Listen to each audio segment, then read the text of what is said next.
For today's video, for today's vlog ay magsisimba kami guys. So matagal na yung video na to, siguro mga 3 weeks ago na. So ayan, nagpe-prepare kami dyan para magsimba. So ngayon lang kasi na-edit ni Justin itong aming pagsisimba kasi mas may naunang i-edit ng mga videos bago ito kasi dumating si Miss Jean Bulag. So inuna namin i-upload yung videos na yun. So ayan, nagpe-prepare lang kami dyan. Ako lang pala, nagpe-prepare ako dyan para sa pagsimba namin. Siyempre, nagpalandi-landi muna si Marites para gumanda naman ako sa videos na ito, di ba? So ayan, pinablower ko lang yung hair ko para matuyo. Tapos niyan, ayan, pinalansya ko na siya para naman umistraight ang konti yung hair ko.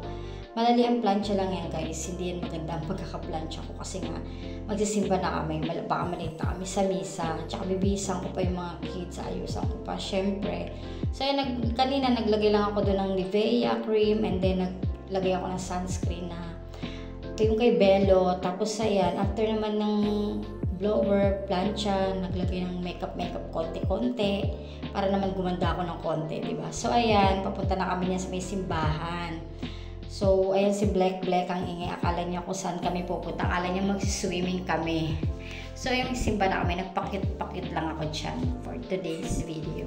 So, ayan guys. Nandiyan na kami sa may simbahan sa Our Lady of La Salette Parish. So, ayan guys. Ang ganda ng simbahan na yan ng Our Lady of La Salette. Diyan nagsisimba si Nanay. So, hello Nanay sa heaven. Tapos, so, ayan. Papasok na kami dyan sa loob. Doon kami sa second floor. Nagpwesto kasi gusto namin doon. So ayan, dyan lang kami sa may labas pumesto kasi meron kami mga kids. So medyo mainit lang talaga dyan sa may labas kasi nga labas siya, diba? So ayun. So sa may loob nun, aircon yun. Kumbaga, doon malamig. So, dito lang kami sa labas kasi mga bata makukulit, maghaharutan, makaka-istorbo kami sa ibang taong nagsisimba. Pero hindi naman sila sobrang kulit. Diyan sa loob guys, diyan yung malamig. Diyan yung aircon sa loob. So, ang ganda-ganda ng loob niyan guys. Ang lamig, kumbaga, makakapag-relax ka ng pagsimba. Kasi malamig sa loob, maririnig mo ng mabuti yung homily ni Father. Kasi nga fresh siya. Tapos ang laki niyan guys. Next time, bibidyo ko yung loob niyan. Mag-vlog ulit ako. Para makita niyo yung loob ng La Salette. Dati nagsimba na kami dyan. Nag-video ko eh. Sayang. Dapat pala, binlag ko pala yun. Pero may mga malalaking mga santo dyan sa may baba. Tapos yung stage nila, ang lawak. Ang ganda, sayang. Kaya nag-vlog ako, nasa labas lang kami nakapeso. Tsaka guys, ang daming tao dyan.